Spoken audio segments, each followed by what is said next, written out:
And today on the bench is a phono preamp from high-end audio designer Tom Evans. It's the Mastergroove preamp. It's very expensive and I've been told I won't be able to fix it.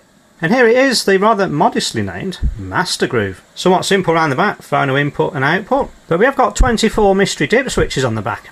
I'll have to see what that's about later on. I'm not entirely sure when this was made, but I think this dodgy logo dated a bit. Ripping off the Intel Inside logos. There's a bit of a backstory to this. This preamp's not very lucky, let's be honest. It started off with a fault on one channel, buzzing, but then to add to its woes, the postman smashed it up. It looks very much like it's been bashed on this corner and it's smashed all this lid. And it's not little either, look how thick it is. 10mm thick perspex or something. And it also fails the rattle test. There's things rolling around inside. That's not encouraging. Let's check this out online, and this is from Tom Evans Audio Design, and it's a Mastergroove SR Mark III. Only 10 of these are made each year. Wow. This is basically a phono preamp, but it's for moving coil cartridges which have very low outputs. This is real high-end audiophile territory. It goes on to say, such is the overwhelming complexity and workload of hand measuring that perfectly matching every component of this ultimate phono stage, this limited edition model is only available at a rate of 10 units per year, featuring a custom case with fully balanced XLR output circuit as well as single-ended RCA phono output. Not this one. There's a lot of audiophile bragging rights going on here. Far more complex front end, 50% less signal distortion than the already referenced Mastergroove model. I'm not familiar with it, I have to say. This provides the greatest dynamic range of any phono stage in the world by an incredible margin.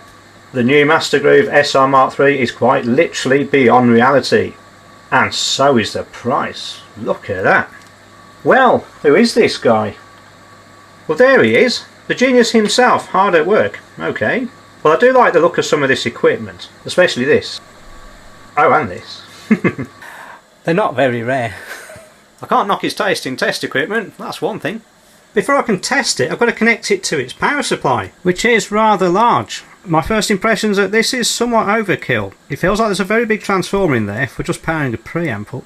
So I'll just push this connector in there. I don't think it needs screwing in very much.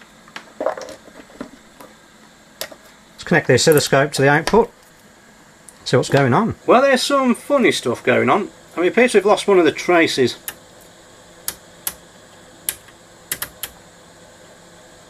Oh dear, what is going on there?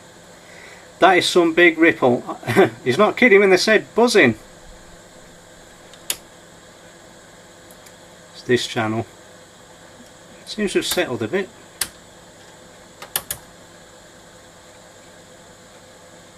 Let's say we got 2, 4, 6, 8 milliseconds between each one of those little peaks. That's about 125 Hertz. That's not main sub, that's something else. Might as well disconnect all these now. So you need to have a look inside. However, its sleek black exterior has no screws. They must be on the bottom. Little ID label on the bottom, serial number 58. Must be quite an early one. Well, you know, in the 6th year. Rather optimistically, it's got lots of digits. This could keep him going for 100,000 years. Well, there's plenty of screws on the bottom, but none of them look like they get the lid off. Well, maybe I won't be able to fix it, I can't even get in it. Although I do wonder what these are hiding, because this looks like it's half off. I'm a bit worried about peeling it off a £20,000 piece of kit. Oh, there we go. There's a nut. Might as well peel them all off then. Just going to go with the 8mm socket.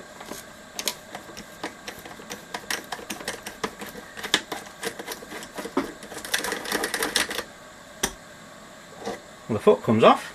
I assume this pushes up. I hope the bottom doesn't come off and leave the top on. Oh, oh, look at this. Oh, there's more braking parts here. That's not good either. Oh, a bit of machine feature.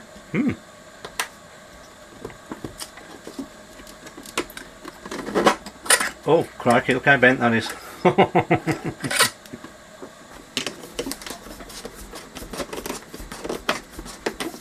Oh, it's spinning round.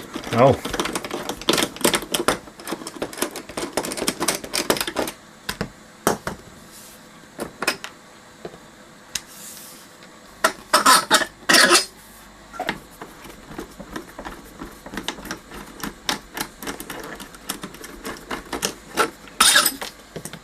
And the last one.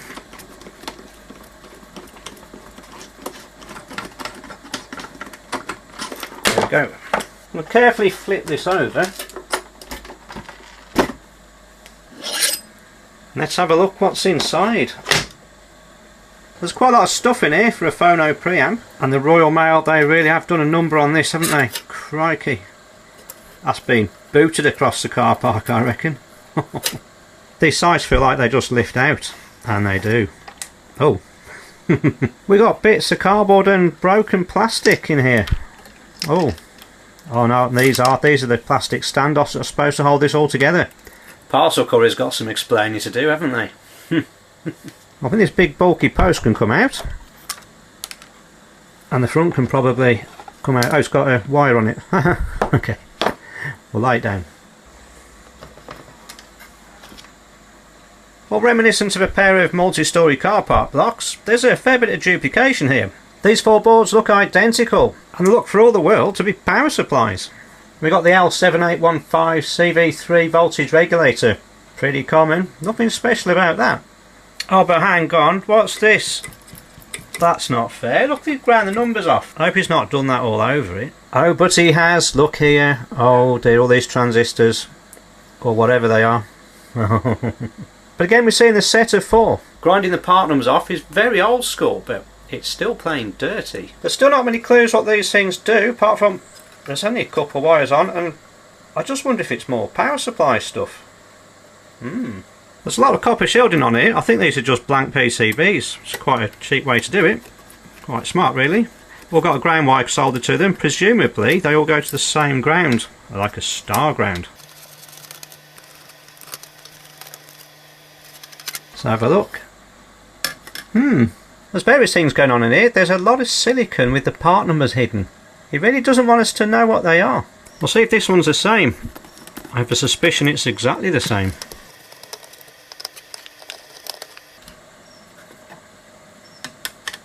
It's interesting that this is a double-sided board and this is single-sided. Has that homemade feel to it. But yes, I think these two boards are identical, which leads me to conclude that all four are the same. I think this is only held on by the one screw. That's all that's left holding this. Yes. Oh, hang on, that's revealed another one of these boards. What are they doing with them? But we do now at least see a different board, this one here, which appears to have more chips with the part numbers ground off, but I'm going to guess they're op amps. I mean, it's a preamp. It must have them in. Oh, there's another one underneath. That's rather interesting.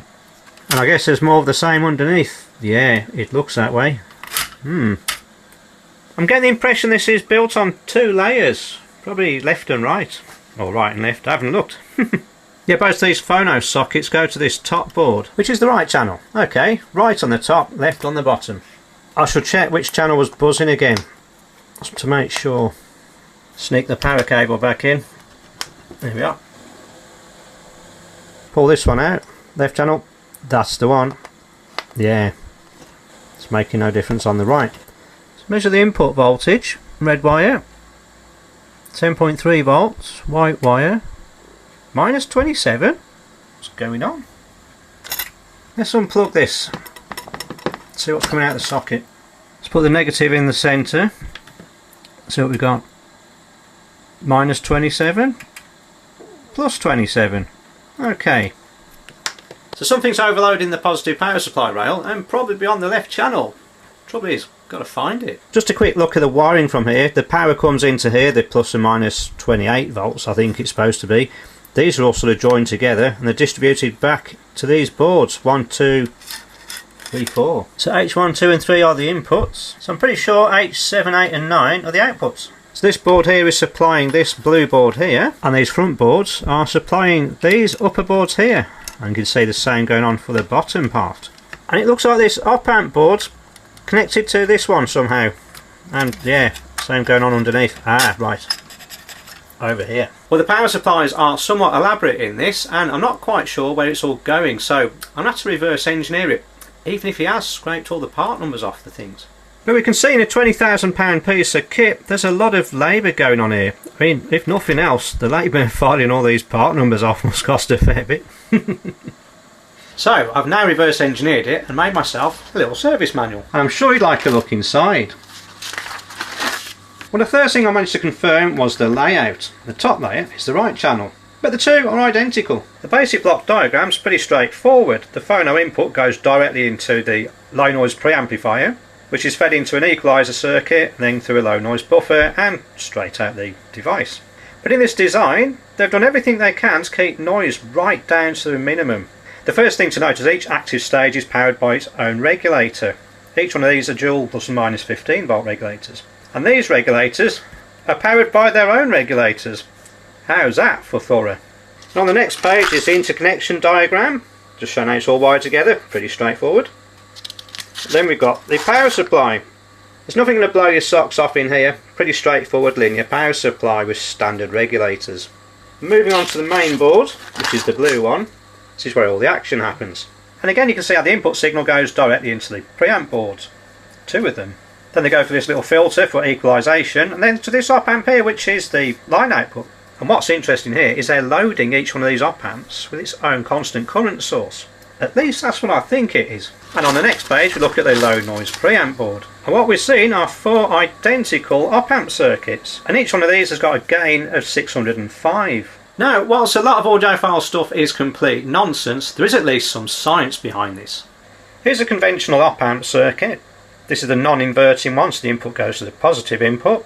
And on the negative input we have 2 resistors, creating a potential divider which creates the gain of the circuit. So you can put a small signal in and it comes out the other side amplified.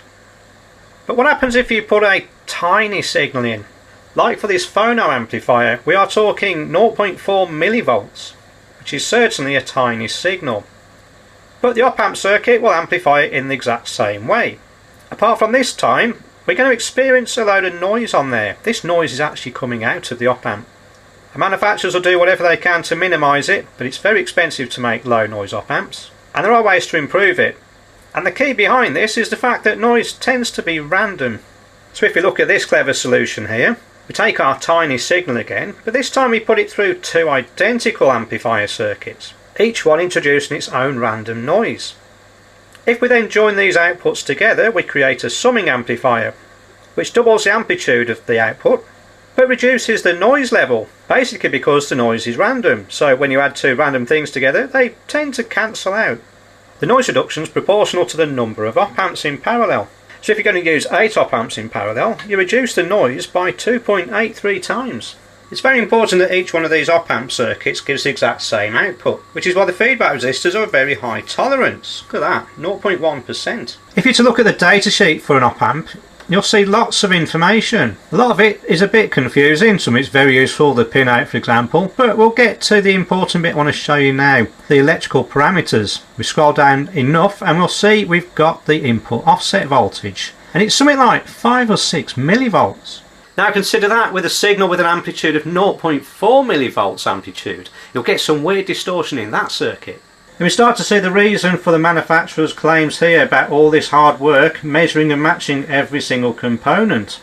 To measure the input offset voltage, the first thing we have to do is put the same voltage on both inputs. Because it's such a small measurement, we need to put some gain in here. So we can go with the 10 ohms at one side and 10k on the other. This will give us a gain of 1001. I built that circuit on the breadboard and I see what the offset voltage is of various op amps. I'm going to power them all with a plus or minus 15 volt supply. This is a UA741 op amp, and you can see the output voltage is 1.15 volts. That gives us an input offset voltage of about 1.15 millivolts. 1.15 millivolts, that's way too much for a 0.4 millivolt signal. I'm going to take that one out. I'm going to go with an LM308, which is about 0.2 volts, so that's 0.2 millivolts, which is 50% of the signal level. Pretty bad. I'm going to take that one out there. And next is an Analog Devices OP07. These are pretty good op amps. Now we're reading about 14 millivolts, which gives us an offset voltage of 14 microvolts, which is about 3.5% of the signal. I'd imagine for this preamp they're looking for input offset voltages of below 0.4 microvolts. That's about 0.1% of the input signal. That's going to be a lot of work. So now we understand it a bit better, we're well placed to start diagnosing what's actually gone wrong with this thing. Now if you enjoyed that little educational snippet, there's far more of this coming on my new training course I'm building for the Mend It Like Mark community. Check out the links in the description below. I'm going to start by removing the entire top layer, which is the right channel, because there's nothing wrong with that from what we can tell. I'm going to unsolder these sockets off the board. Start with the ground. They didn't put up much of a fight.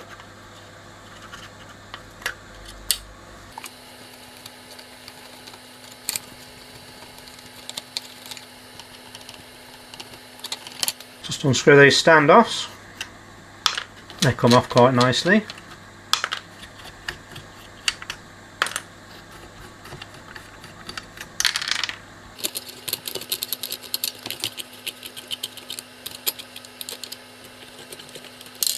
Need to undo this mess.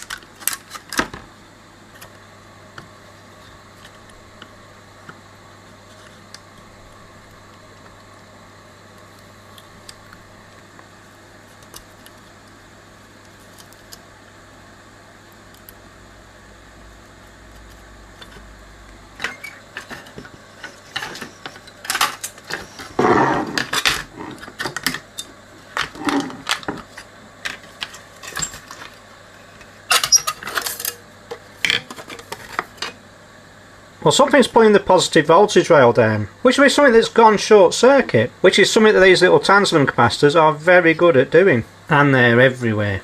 But hello, I think we have a clue. That nylon nut looks pretty cooked to me, and that's IC5, and that is right at the beginning of the circuit. It's a 7818 regulator. A part he hasn't ground the numbers off, and that regulator board supplies this op-amp board here. I want to disconnect the output from this and see if the fault's just on the regulator board or outside of it. I need to get to the underneath. So I'm just going to unsolder terminal C. There we go. Put this back on there. Just set the power supply up for 28 volts.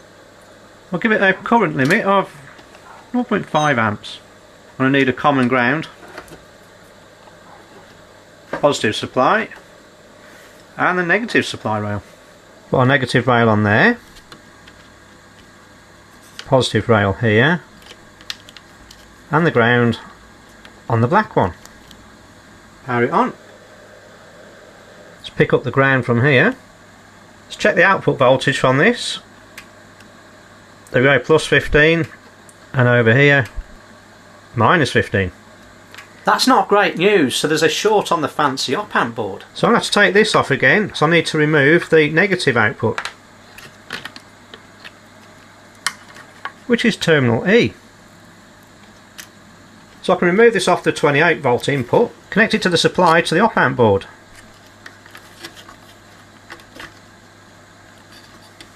We need to change the voltage to 15 volts. I'm going to knock the current down to 0.2 amps. Let's check we've still got the short. Oh yes, look at that. So I need to get this off.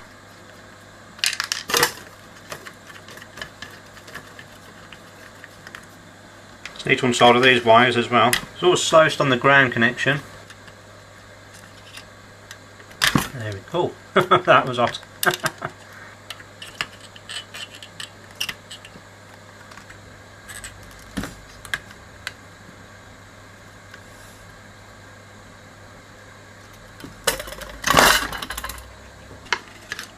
Let's have a look at it. Okay.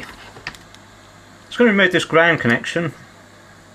It's going to be a bit more room.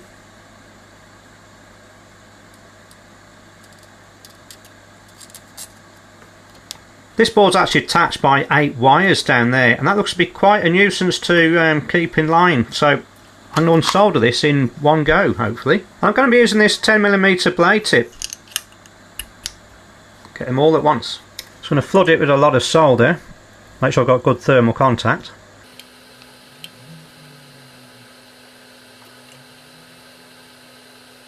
Should be less chance of damaging the pads.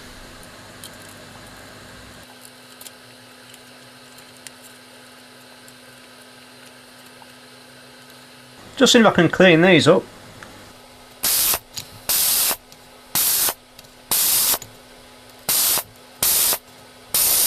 and clean these holes out whilst I'm here.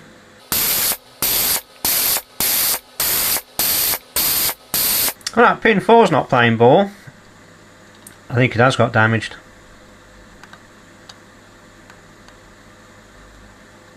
It looks like I've damaged the through hole plating. Now, I'm going to have to fix that because of the way this is all soldered together. Luckily I've got some rivets which are ideal for repairing this sort of damage. They're a little copper tube that's flared at one end.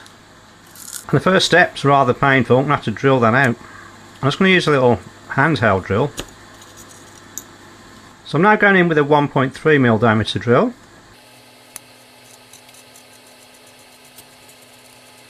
I'm just going to finish it off and open it up to 1.4mm.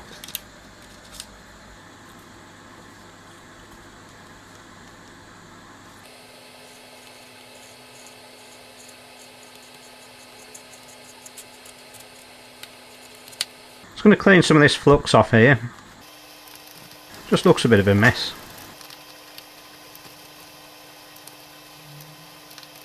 I should be able to just push this rivet in. Just rest it on this little base with a little recess in there and just press it down.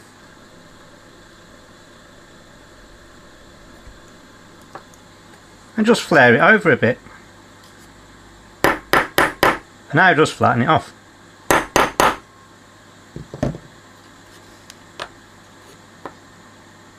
Just going to put a tiny bit of flux on there. And just run a little bit of solder under that copper rivet. So we've already established we've got a short circuit here on the positive rail. There it is. And here, 1.8 ohms.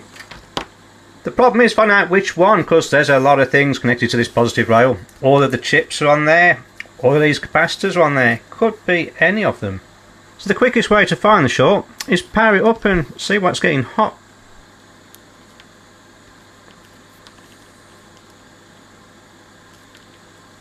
So with 200 millivolts we should start to see something getting warm. We've got some heat going on. You can see there the 4 chips glowing. And what is that on the top? That's a tantalum capacitor. It's this one here, C12. We check where it is in the schematics. There it is. It's on the power supply for IC4. 10 microfarad tantalum cap. Well, that's interesting. It doesn't show any signs of thermal distress, but that's possibly because the power supplies near must be current limiting.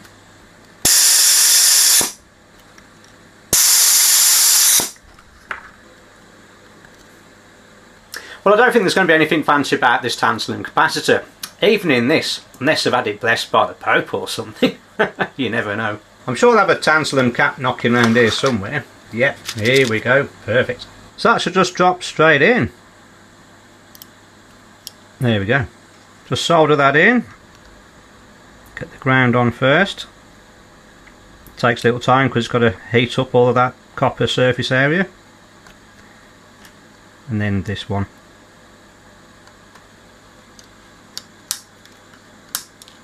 We'll just check if we got rid of the short. Well, that all looks pretty healthy to me. All the chips glowing evenly. And no hot tantalum caps. Just going to line these pins up.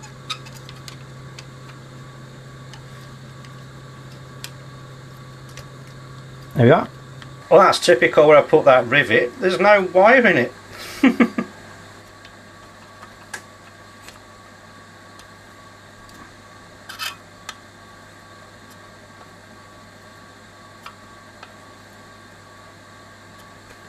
Now would be a good time to replace all these broken plastic bits. There's a little socket head screw in the bottom of here.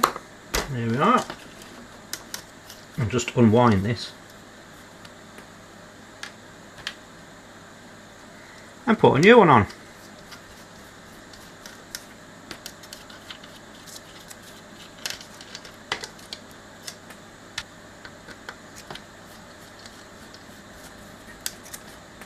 And now's also a good time to reconnect these wires.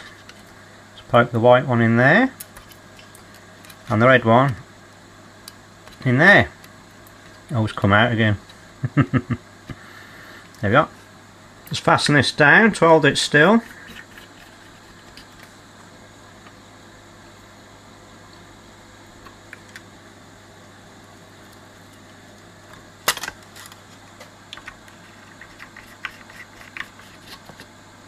Now I can pop that back on. Now it's a very good time to solder these connectors back on. This is the left input.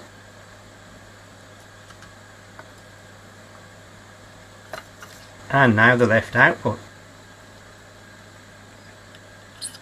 There we go. Now's a good time to test that left channel. Have I fixed it? Don't know why I plugged that one in.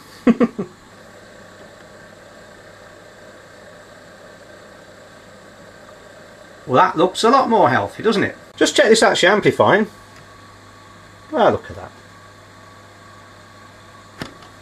I reckon that's good. Now I can put these standoffs back in. I've replaced the broken ones.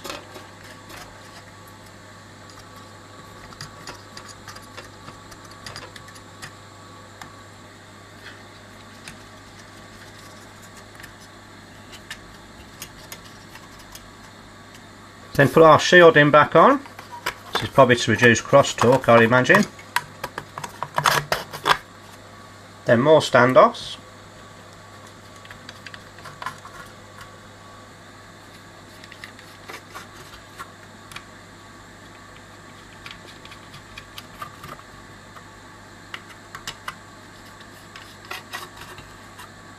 Got a snap screw thread in this one. I'll have to extract that.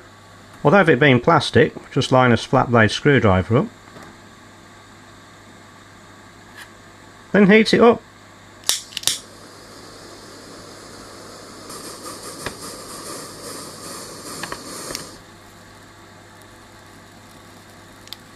Just let that cool down.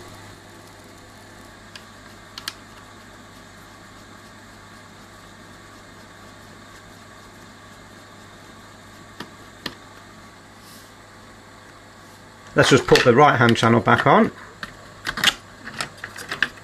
Bit of wires going everywhere here.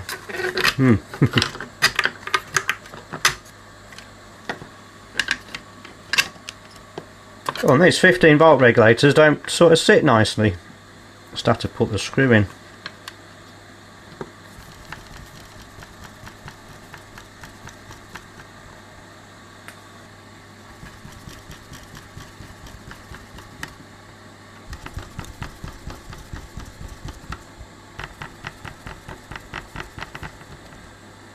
Just soldering the input socket.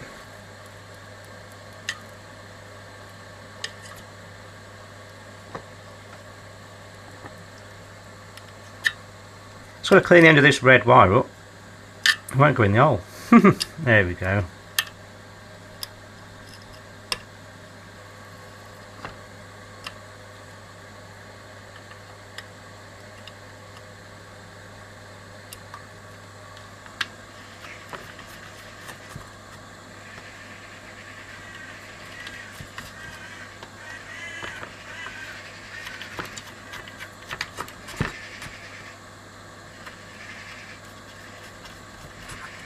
Let's put the supply leads back on here.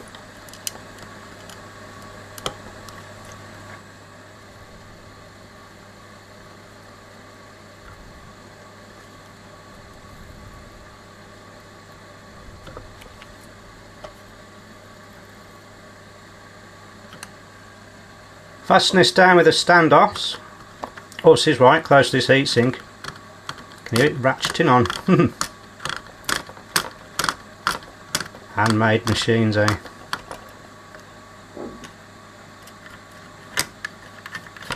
That side's better.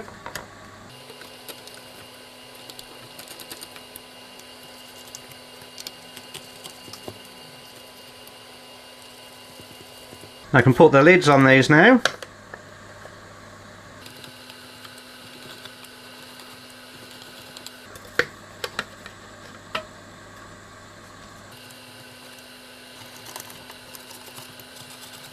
And the last one.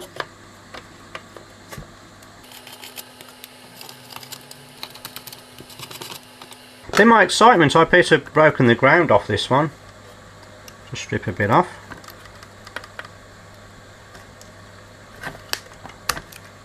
Just tin this wire. Heat this up. We'll remove the broken part.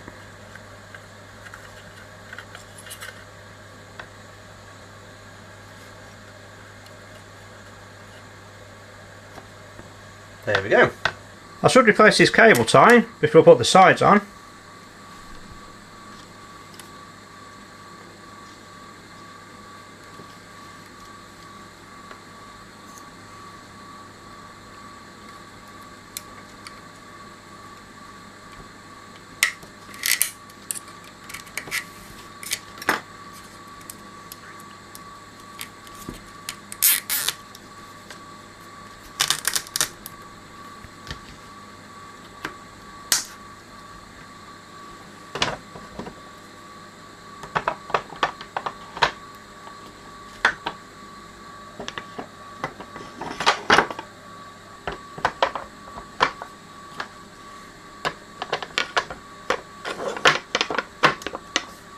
I need to shim the joints for these bits of cardboard. Put one down there, one down the front,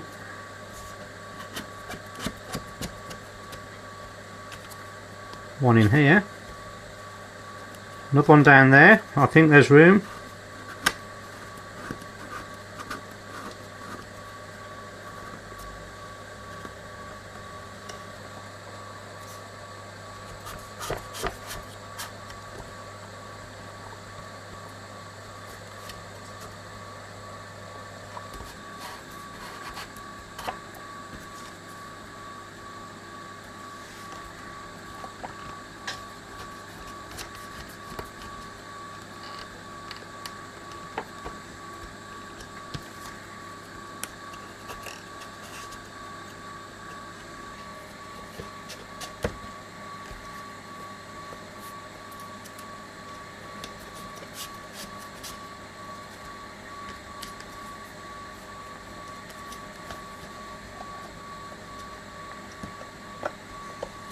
Well, it's time for a test. We're going to knock the amplitude down to 400 microvolts.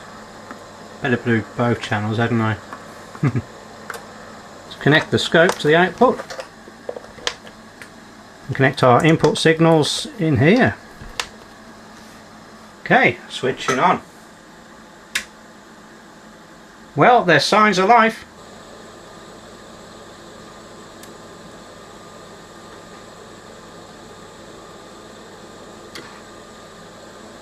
That looks pretty good to me. Same gain both channels, that's a good sign. Shows all those op amps are working.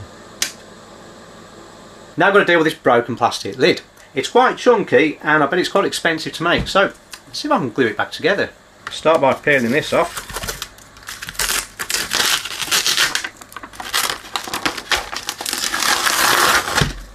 Just spray on some label remover to get rid of this residue.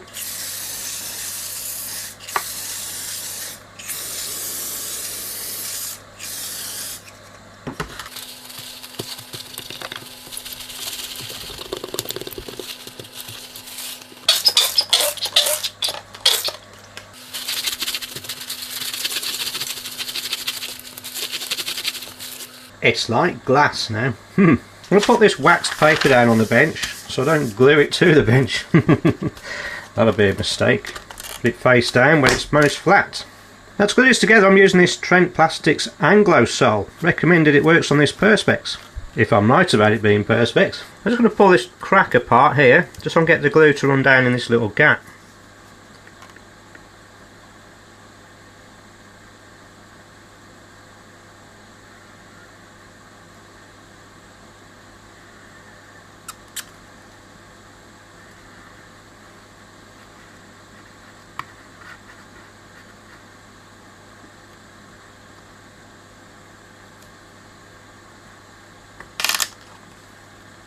I'm going to lay it down and put this clamp over it, just like that.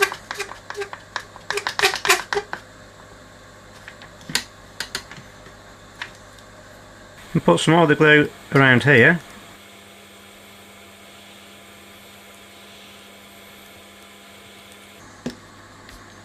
That's just easily just sneak in there.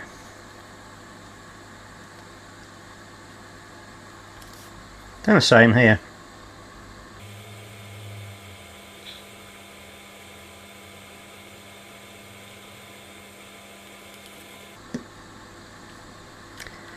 So if that's the wrong way around now. Pop that over like that.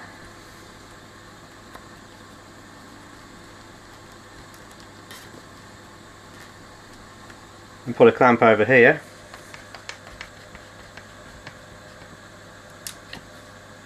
And another one there.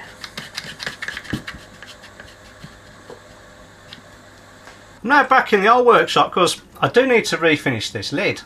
So although the glue is set up nice and solid, it has leaked through here and marked the top surface, so I'm going to have to sort of sand all this back and repolish it. Luckily there's not too much of a step in it, but yeah, I'll have to get a little bit aggressive with this.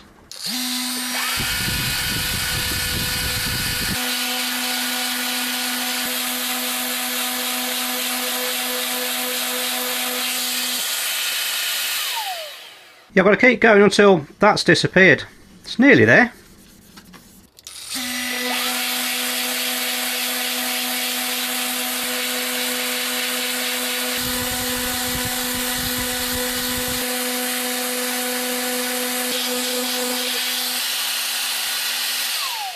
Now before I start polishing this up, I'm just going to fill these cracks with a bit of wax.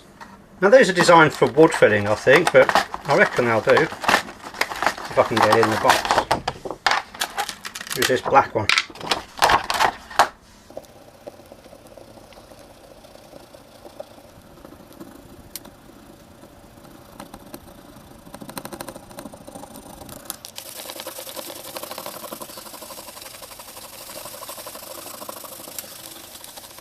Right, it's ready to shine up.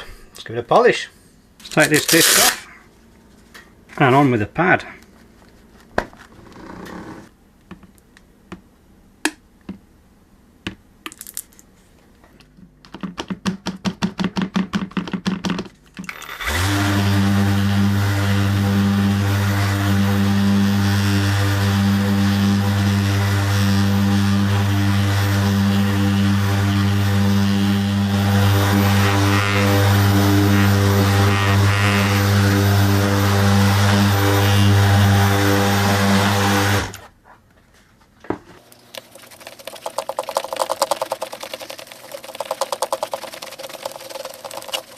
Well, that's not too bad for a glue job. And let's see if I can remove this all thread out of here. Stick it in the vise.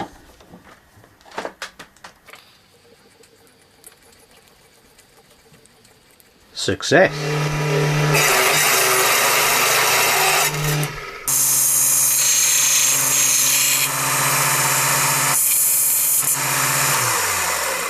Just screw this in.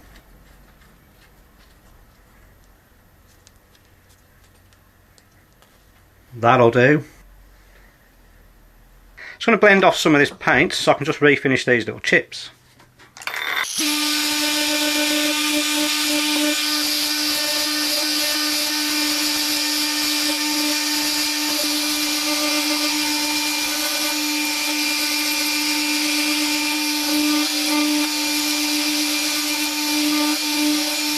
That looks okay.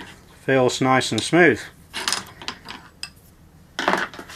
I'll put some paper over here to protect it from the paint.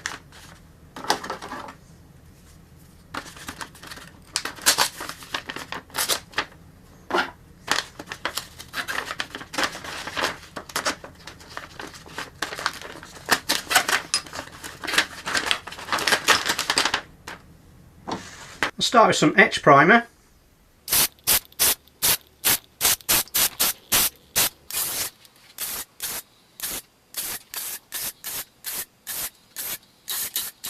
Just let those dry overnight.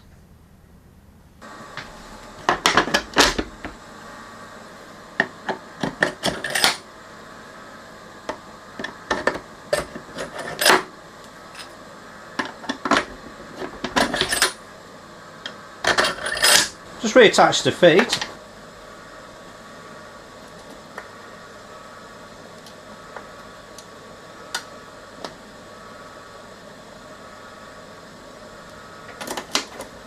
And this clamps the whole case together.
Just need a bit of light adhesive to glue these felt pads back on.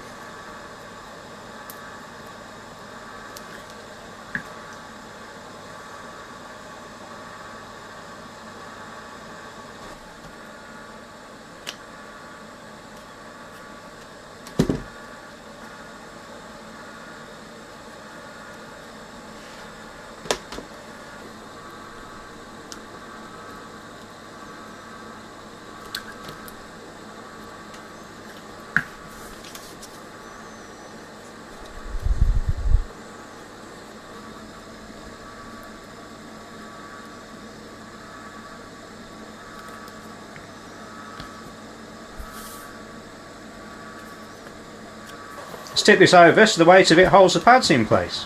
Looking nice now. I don't know about 25,000 quid though, but yeah, it's looking okay. Okay, it's ready for one last test. Let's connect the scope. Now I have managed to bag a record player to test this with, but it's got a moving magnet cartridge.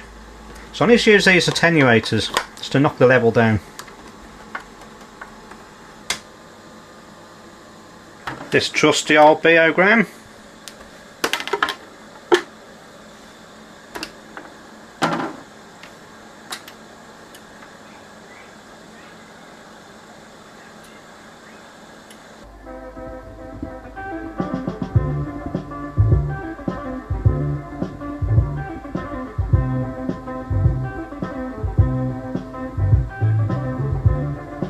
So there we have it. I think this is the most expensive thing I've ever had in this workshop for repair.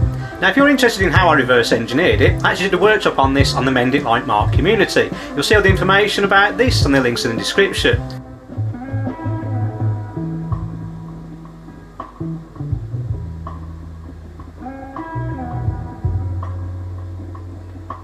But how much do you think the manufacturer would have charged for this repair? Leave your answers in the comments below. Catch you next time.